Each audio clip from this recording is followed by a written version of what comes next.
What is a Leyden jar? It's a device for storing electric charge. That it's a battery? No, it's a... it's a capacitor. What's a capacitor? A device for storing electric charge. Then it's a battery. Well... Inspector, if I may interject. Doyle? As in Arthur Conan Doyle?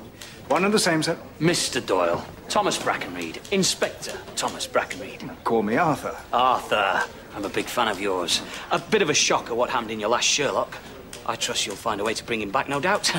As a ghost, perhaps. That's an interesting idea, but I think not. What brings you to our humble station? You're Detective Murdoch. Murdoch? Yes, I was hoping that I could accompany him on his latest case. Murdoch? Why? Research? Ah, yes. A book, perhaps. However, of course, I understand if you're too busy. He told you that?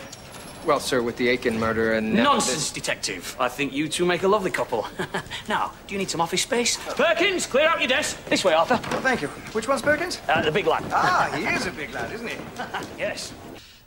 I'm sorry. It's been a very difficult evening, what with that horrid thing coming down. Which marred your otherwise perfect performance.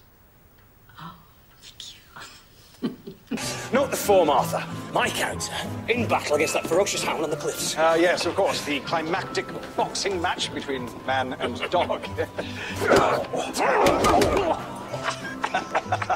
Fine form. Most of us can't see this other world, and therefore deny its very presence with the dead. So convinced am I that... Oh, Stella. What the bloody hell's going on? Merely testing out a theory, Inspector. What's that then? To see if a building full of coppers will come running at the sound of a gunshot? Have you ever heard of a gentleman named Lacassagne? Yes, of course I have. But remind me again. Oh, of course, ancient Irish. How bloody obvious. Earthly. Constable Crabtree believes that Martians might have been involved. Martians! You're both bloody crackers. If it does turn out to be a Martian, I want him handcuffed, booked, and sitting in that cell. Murdoch, I know that you take great personal pride in having just two speeds. Slow and dead slow. Murdoch, you daft bastard, I'm trying to help you. Oh, my God. What's that I can hear? Violins? We're not in Ireland, Murdoch. Look outside, smell the maple leaves. This is Canada. Ah, and what will they be wanting you to do for them? Congratulations, Inspector. Why, thank you, Murdoch. It's well deserved, sir. Oh, you're too kind. Sir. What?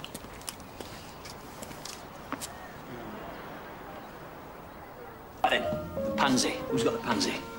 Of course, Higgins. Did you get that off your cousin? So, if we use your new MoGraph thingy... Then we can scientifically measure whether a man is lying. I've got one of those at home. It's called a wife.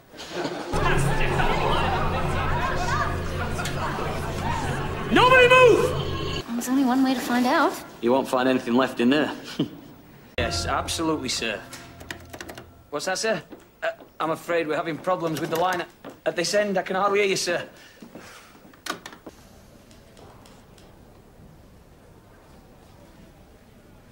What are you doing? What do you think I'm doing? I'm thinking. Could you possibly think in a slightly different manner? For God's sakes, Murdoch, it works for you. Actually, it does work. The print can be something of a... Pleasure seeker. Yes, one way of putting it. His reputation precedes him, sir. But no need to worry, he'll be in good hands. Quite right. Detective Murdoch goes out of his way to avoid pleasure. Ah, excellent. A confession's not good enough. Now, you tell me who the madman is.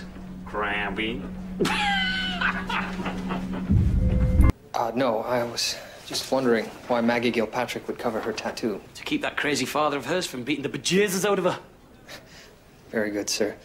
So, you let the girlfriend off, eh? Inspector, my relationship with Miss Garrison is strictly professional.